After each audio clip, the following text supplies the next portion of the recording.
जॉरम van क्लेवरिन, ये एक European politician है और इसको इस्लाम से बेहद नफ़रत है। इतनी नफ़रत है इस्लाम से, इतनी नफ़रत है कि कॉलेज के बाद ये पॉलिटिक्स ज्वाइन किया है। क्यों? ताकि ये इस्लाम के ऊपर कमेंट्स दे सके, इस्लाम के ऊपर बुरी रिव्यूज़ दे सके, इस्लाम की जो भी मैटर्स है, पॉलिटिकल रिव्यूज़ रिलीजन के थ्रू इस्लाम को लेकर वो नीचे गिरा सकता है। तो इतनी नफ़रत है इसको इस्लाम से कि इसने एंटी बुक, मतलब अपनी तरफ से एक नॉवल लिखना था उसको इस्लाम के ऊपर कि Islam is a very dangerous religion और इस्लाम टेररिज्म फैलाता है, इस्लाम सही रिलीजन नहीं है, सही धर्म नहीं है, सही फेथ नहीं है, ये गलत है और लोग इसको आंख बंद करके बिना वजह ऐसे ही फॉलो कर रहे हैं। ओके, इस्लाम औरत को नीचा दिखाने की सिखाते हैं। Islam is a very dangerous and very terror type की लोग हैं, टेरर फैलाते हैं और basically Islam is just danger. Islam सही फेथ, सही रिलीजन नहीं है। इसके ऊपर ऐसे ही उसको एक नॉवल बनाना था, एक बुक बनाना था इस्लाम के ऊपर।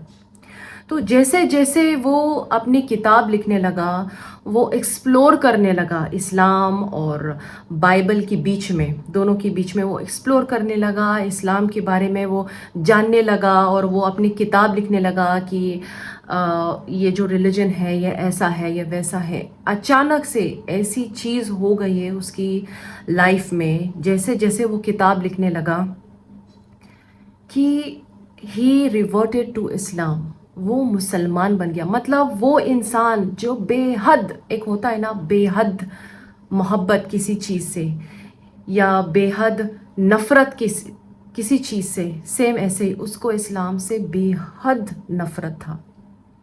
तो ऐसे जब वीडियोस आते हैं ना तो दीज आर रियली एजुकेशनल। जो लोग हैं, जो सोसाइटी है, जो बाहर है, वो जो पर्सपेक्टिव लेके चलते हैं इस्लाम के ऊपर कि ये ऐसा है, ये वैसा है। और आपने सुना रहेगा एंटी इस्लाम, ओके, एंटी क्रिश्चियनिटी तो नहीं सुना रहेगा, या एंटी कोई भी टाइप की जो धर्म है वो नहीं सुना, सिर्फ एंटी इस्लाम सुना रहेगा। मतलब जो इस्लाम से नफरत करते हैं, जो इस्लाम को एक्सेप्ट नहीं करते, okay, because of many reasons. तो ये जो वीडियो है बहुत ही मैं इस वीडियो को एजुकेशनल व्यू में लेती हूँ, बिकॉज़ ये अगर कोई भी देखेगा तो इसमें सीखेगा, क्योंकि ये जो इंसान है ये इस्लाम के ऊपर डिफरेंट व्यूज़ लेता है और अचानक से इसकी जो थॉट प्रोसेस है it just converted, it just changed कि ऐसा क्या हो गया है, क्या हो गया है। इसकी जो वीडियो है अप्रॉक्सीमेट 6 मिलियन व्यूज़ मिला है, इतना टॉप में गया है ये वीडियो। तो मैंने तो नहीं देखा है, अगर आपने भी नहीं देखा तो चलो फिर साथ में देखते हैं एक्चुअल में हुआ क्या। Who is Joram? Walaikum salam, Ahmed. Thank you very much for the invitation. It's a great honor for me to be here. Joram van Klaver was born on January 23 in 1979 in Amsterdam in a pretty regular family. Father, mother, brother, another brother, younger, sister, a cat. In Amsterdam, I was born and raised there.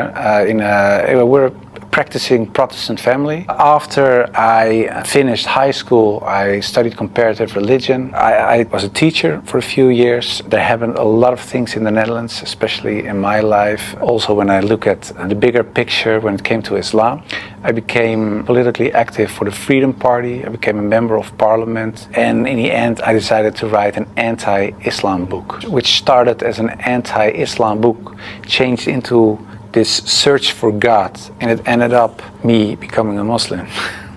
How was your life in regards to faith? What did you believe in? Before I was a Muslim, I was a Protestant Christian from the Reformed Church. We read from the Bible, we all got biblical names, we were all baptized, we went to church, etc., etc. So we're pretty Christian in that way, in that sense. Of course, I believed that there is a creator, I believed in heaven, hell, I believed in angels, revelations, and of course what separates the Christians from the Muslims is that I believe that Jesus Christ was the Son of God. Son of in God. a more philosophical way, I believed he was God himself, of course. I believed in the resurrection and crucifixion of Christ, of course, and I believed in the atonement.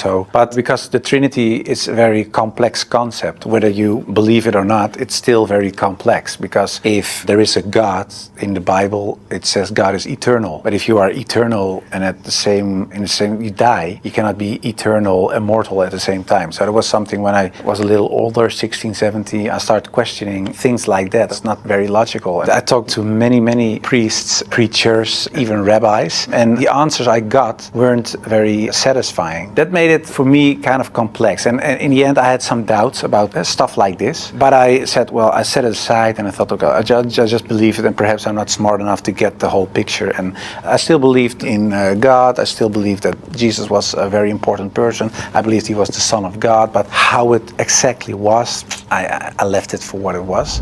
How and why did you decide to write an anti-Islamic book? After high school, I went to university and I did comparative religion. And the remarkable thing, I think, was that the first day of me going to college was September 11, 2001. Already thought, okay, these Muslim guys are kind of crazy and this religion isn't the truth. Then a few years later was this guy in the Netherlands called Theo van Gogh. He was a famous filmmaker and he was killed in the street. He was shot and they tried to slit his throat and they put a knife in his stomach with a letter on it for another girl, Ayaan Hirsi Ali. And it said, "You are next." So it strengthened my anti-Islam feelings in such a way that I thought, well, I have to become politically active to do something and stop this evil of harming our country. You started politics because of Islam. Yeah, and that really had to do with Islam. That was the reason that I wanted to write a book, to explain to people why Islam was a danger for the world. When I was writing my book, like I said earlier, the questions, the doubts I had about Christianity popped up again. And that was about truth, of course, because I was a believing Christian guy. And yeah, the Christian questions I had in the end were answered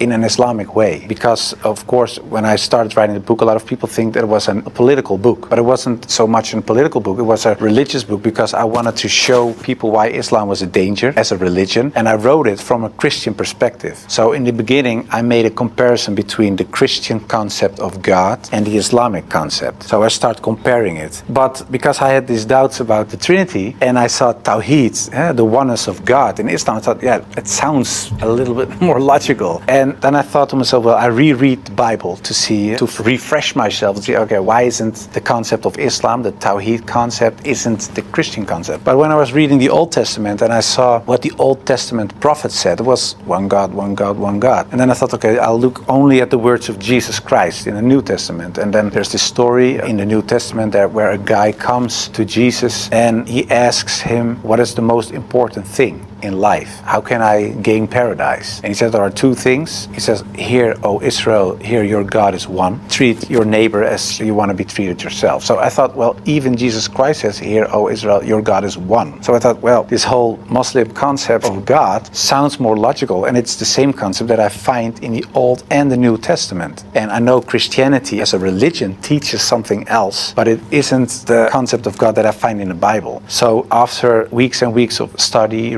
rereading all kinds of books, I thought to myself, okay, perhaps this oneness of God is something that is true. So that's how it started.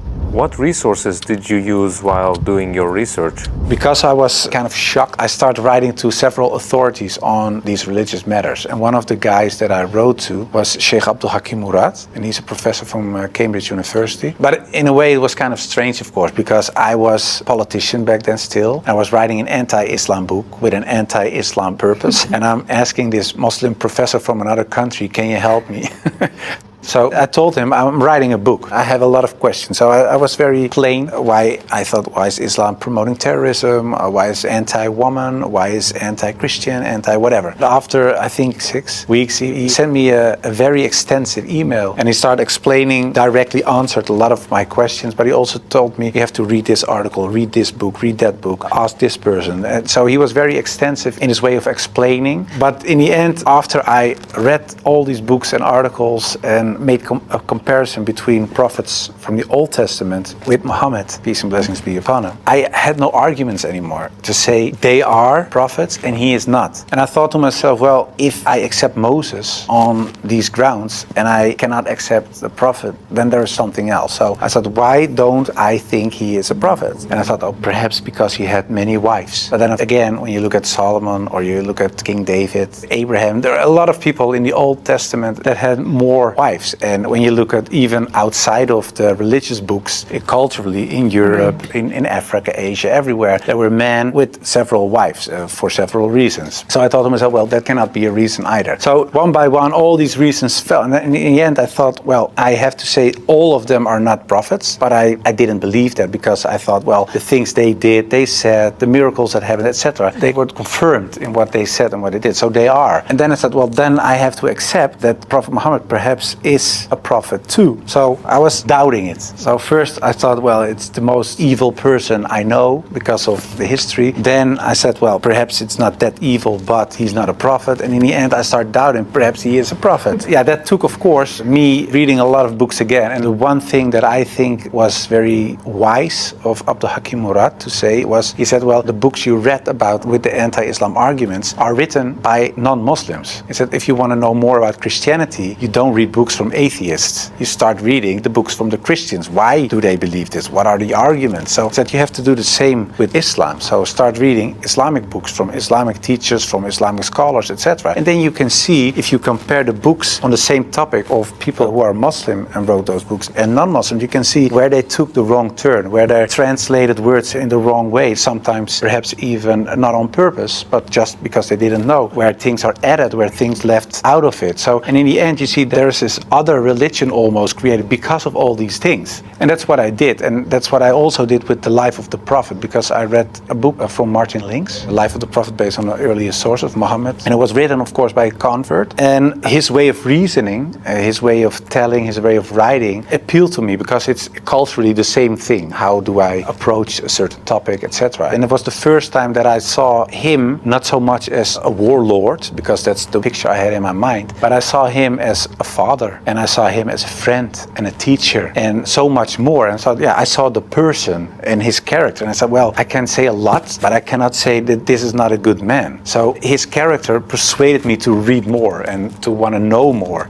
What surprised you the most while doing your research? The story about Hind, there was something that, like a switch, like I had to change. And that was because I thought Hind was the wife of one of the enemies, Abu Sufyan. And in a way, it gave money to kill Hamza, the favorite uncle of the Prophet. And that was what happened on the battlefield. He got killed. They even paraded with his ears and cut off his nose and horrible stuff. So the Prophet was deeply sad, of course, of what happened. And years later, he became powerful. He came in power in Mecca. And then there was Hind. And I was reading this book and I thought, okay, now she gets crucified or her head gets cut off or something like that. But he said, well, I cannot look at her right now, but everybody is forgiven. And if you want to stay here and live among the Muslims, it's possible. If you don't want that, you can go. But bloodshedding is over now. And I thought to myself that she was forgiven. If you can forgive someone who kills a relative, especially a favorite uncle of you, even starts parading with parts of his body to show other people that she humiliates you and whatever you stand for, that means you have such a great character. It's very special. It's something you don't see. And that's what he did. So I thought to myself, well, it was a really special guy. And when I thought that, I thought, yeah, well, I have these arguments for him being a prophet. I see his character. I see the way he treated other people. I see how he treated his enemies. I think he is a prophet. But then I thought to myself, whoa, that's horrible. Because I already accepted this oneness of God. And now I say he is a prophet. If I say there is only one God and Muhammad is his prophet, prophet. That's almost shahada. So I thought to myself, okay, let's close the books, stop. This is going in the wrong direction. And of course, I wasn't that anti-Islam anymore because of what I read, what I saw, and what I experienced. What I tell you now, it sounds a little like a fairy tale, but it really happened. In the end, there were all these books at the table, and when I had this feeling of, yeah, okay, this is shahada in a way, I thought, well, I put all the books away, and I put the books on the highest shelf, but there were so many books that a lot of books fell off the shelf. And one of the books that fell off the shelf was the Quran. And when I picked it up, my hand was on a page with Surah 22, Ayat 46. And it says, it's not the eyes that are blind, but the hearts. And I thought to myself, that really is my problem, because it wasn't the eyes. I really could see what I written down myself. Nobody. And यही है same जो लोग हैं इस दुनिया में आजकल. It's not the eyes that is blind, it's the heart. अगर इस मीनिंग को डीपली समझो, वो लोगों के लिए जो इस्लाम को गलत समझते हैं, जिनके आँखों में नहीं, जिनके दिलों में पर्दा लगा हुआ है, अगर सिर्फ उनको सच्चाई पता चले, इंसान से नहीं, इंसानों से नहीं, इंसान तो एक लास्ट ऑप्शन रहेगा, to be influenced about in Islam. No way. अगर आपको इन्फ्लुएंस होना है तो किताब से, कुरान शरीफ से, and nothing else, only the Holi Quran. तब जाके आपको असली इस्लाम के बारे में पता चलेगा जो इस आदमी के साथ हुआ है. Forced me to write this book. Nobody said you have to write this or that. I started writing myself, and I could see it with my own eyes, but I still couldn't accept the fact that I said he is a prophet, there is this one God. I just couldn't. So it wasn't my eyes that were blind, but it was really my heart. I couldn't accept it. I think my nafs or whatever, my ego, I couldn't accept it. And I said, well, God, I don't care if it's the God from the Bible or the Quran, give me a sign or something so that I 100%. That is the problem for people now. Exactly the same. They know, some people, और मैं सबकी बात नहीं कर रही हूँ, कुछ लोगों को पता है, they know कि this is the truth and this is the last, this is the first and last and this is the truth. लेकिन they are in denial. मतलब वो लोग एक्सेप्ट नहीं करना चाहते, ईगो की वजह से या many reasons. जिस तरह इसके साथ है, ईगो की वजह से ये अभी तक, यहाँ तक रिसर्च करने के बाद भी ये दिल से एक्सेप्ट नहीं कर रहा है कि इतना ख़ास है इस्लाम, इतनी अच्छाई हमारे हुजूर मोहम्मद सल्लल्लाहु अलैहि वसल्लम के बारे में. अभी तक यहाँ तक पहुँचने के बाद भी ही इज़ नॉट एक्सेप्टिंग कि ये सब क्या है.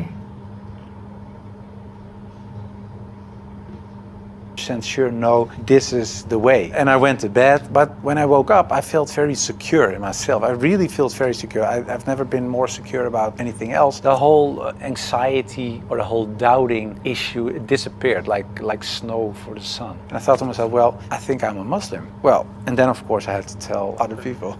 What was the reaction of the people around you when you became Muslim? Most of them were very negative, yeah, of course. For a lot of people, especially some uncles and aunts, it was kind of a shock. They heard it when it was on the news. I told my mother, and my mother started crying. And my wife was pretty open. Yeah, she was very cool about it. She said, well, if Islam is what you really believe and that's in your heart, who am I? And yeah, some people from my old work were really aggressive. I got over 2,000 death threats from people who used to support me, of course. People who voted for me. People said the most horrible things. Who will rape your wife, shoot you, my God, your children, go to school, stuff like that. And most of them, of course, is nonsense because there are crazy people writing things on their computer. So it was kind of a hectic time, and I had to tell my work, of course, and it was this Christian organization. So to say that the leader of the pack, he said, I can't believe it. And he said, well, I noticed this change when you talked about certain topics on radio. You were kind of a little more mild, not so harsh anymore, but you becoming a Muslim. And after I said, yeah, I became Muslim, he said, I couldn't sleep for it for 2 days. I couldn't accept it. It was so strange. But the hardest part for me was telling my grandfather, because my grandfather was dying and he was 93, 94 years old, and he was on his deathbed at home. I had to tell him, and my mother told me, yeah, you have to tell your grandfather was her father. So I said, well, then you have to come with me and get like a shield. And I just said, well, grandfather, I became a Muslim. And then he closed his eyes. And I thought he stopped breathing because he was so old, and he really stopped breathing for a while. And then he started breathing again, and he looked at me and he said, well, at least you didn't become Catholic. So it was very funny. The last thing, and my old boss from the radio, he said, well, how do we know that you're not becoming a Hindu one day or something else? And I told him, well, I never chose a religion. One time, and it was when I became a Muslim. Before that, I didn't choose my religion. I was born in a Christian family. I was raised in a Christian way, and I'm very grateful for all the good things that it brought me, but it was not my decision. And the only time I made a decision was me becoming a Muslim, and it was the most, like I said, I think the most important decision I made, and it was the most rational decision I made. I never took years and years to decide one thing, only becoming a Muslim. How did you feel when you made your first salah? It's of course a beautiful moment, but very strange as well, because as a Christian, you're not used to pray like that. You pray with your hands together and perhaps on your knees in front of your bed or something. But I think it's very beautiful that you really prostrate, so you really bow down in the deepest way for your Lord. So that's a very humbling, beautiful thing, I think, and that it made me feel very happy. What were the 3 biggest challenges you faced when you converted to Islam? Well, becoming a Muslim, of course, was a big challenge because I had to tell the world and family. That was a big challenge. The part of thinking that it would be very hard to become a Muslim, because especially as a Protestant Christian, there aren't so many things you have to do in a religious sense. As a Muslim, in terms of practice, it is required to pray 5 times a day. It's required to eat in a certain way. It is required to think in a certain way. You have to be the best in a way every moment because of relation with your Creator, and because of the fact that you have to pray 5 times a day. It's a constant reminder in a way of the Creator. That's so true. it makes you much more aware of the fact that you have a Lord than as a Christian. That's how I experience it. And I thought to myself, whoa, 5 times a day praying, I cannot do this, I cannot do that, I have to do so that made it hard in the head. But after I became Muslim, it wasn't hard at all. Are you raising your kids as Muslims? Well, you try, of course. I don't know, when you're really raised as a Muslim, I think it's a very difficult job, especially in these times. Of course, when I married, I wasn't a Muslim. You promise in a way that you raise your children as Christians. So after I became Muslim, I'm not raising my children as Christians, of course. If the kids have questions about Christianity, they ask my wife, they get Christian answers. And if they come to me, they get Islamic answers. But most of the times, they ask your father. And my wife cooks halal for everybody, so that's very sweet. She says, well, I'm not going to cook 5 meals, so everybody eats the same. You want halal, everybody eats halal. So in a way, it's like an organic process. What was your heaviest and most regretful expression that you used for Islam? I think Islam is a lie, because that's something I used to say. Islam is a lie, the Quran is poison. But when I said Islam is a lie, that's the whole religion and everything that comes with it. So that's like the highest level of jahiliyyah in a way.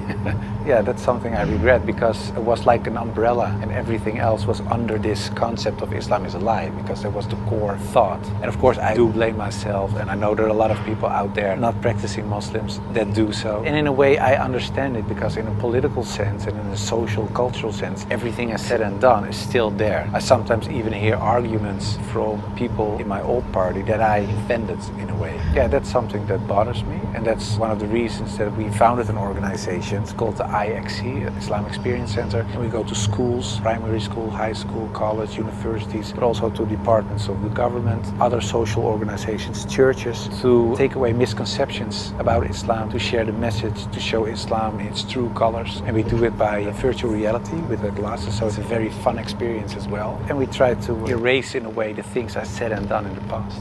How should people research about Islam? Do you advise just searching at Google? No, I would certainly not advise Google. It's the last thing I would advise. I said shut down the computer. No, I think it's very important that people read books, real books with pages and stuff. I would recommend Muhammad, His Life Based on the Earlier Sources of Martin Links, the book I talked about earlier. It's a green book. And I think it's very important for people not just dive into the Quran, because it's a very complex book. And if you don't have anybody who can teach you what you read, especially most of the people who don't know anything about Islam are not fluent Arabic, classic Arabic speaking people. So you will read an interpretation of the Quran or a translation, and most of the time that's not the real deal, of course. So I would advise people just to study the Sirat, study the character and the life of the Prophet, because that's what the tradition teaches us as well. His life was the Quran. He was the living Quran in a way. Just study his Sunnah, and I think that is the best way of discovering Islam. What would you like to say as your final comments? I became much more happy after I Mashallah. became Muslim. So I would like to invite everybody to become Muslim, just because it brings peace to your soul and peace to your heart. It is the truth. It resonates with heart and soul. At least look at it from an Islamic perspective. Try to read and study the life of the Prophet. Try to understand what the Muslims believe. Not so much the behavior of Muslims, because there are a lot of Muslims that don't live like Muslims, including myself. I don't always live like a Muslim. I should, we all do. But you should look at the example of all examples, and it was the Prophet. And if you study his life, perhaps you find guidance that leads you to the truth. अल्हम्दुलिल्लाह, माशाल्लाह, मतलब माशाल्लाह, ऐसी videos को देख के आपकी जो ईमान है, जो मुसलमानों का ईमान है, जो अगर डीपली समझ गए तो जो ईमान है अंदर का वो ताज़ा हो जाता है। लाइक एक होता है ना डेली लाइफ बेसिस में, कभी नमाज टाइम पे नहीं पढ़ा या कभी कुरान शरीफ नहीं पढ़ा और ये सब चीज़ें, और ऐसे इंस्पिरेशनल वीडियोस देखे तो आपकी ईमान एकदम ताज़ा हो जाती है। आपको याद आ जाता है कि नहीं, I am a Muslim, I have to follow some rules, I have to follow some regulations and I have to pray. मुझे मेरी सलाह करना है, मुझे मेरा कुरान पढ़ना है, at least 1-2 page in a day. So ऐसे वीडियोस को वायरल हो जाना चाहिए। लाइक हो सके तो इस वीडियो को ज़्यादा से ज़्यादा लाइक करें, शेयर करें, बिकॉज टू मी ये वीडियो एक बहुत ही एजुकेशनल वीडियो है, एज आई सेड बिफोर। तो अगर लोग ज़्यादा इसको देखें, इसको समझे कि मुसलमान लोग को मत देखो, they are the last people you want to get influence with. मुसलमानों को तो आजकल के देखिए, बुरा तो आजकल हर इंसानों में है, लेकिन जो लाइफ में, जो इस दुनिया में आजकल जो मेजॉरिटी हो रही है और जो अल्हम्दुलिल्लाह ग्रोइंग है, तो उनमें से मेजॉरिटी बुरे लोग भी हैं और माइनॉरिटी अच्छे लोग भी हैं। तो लोग क्या करते हैं, वो इंसान को देख के धर्म को जज करते हैं। वो तो लास्ट दैट, जैसे जोरम ने कहा है कि मुसलमान लोग लास्ट लोग हैं जिनको आपको इंस्पायर होना है। अगर आपको इस्लाम के बारे में जानना है तो it's one and only the books, हमारे हुजूर सल्लल्लाहु अलैहि वसल्लम और जो हमारे कुरान शरीफ है। तुम्हारे आँखों में पट्टी नहीं है, तुम्हारे दिलों में पट्टी है।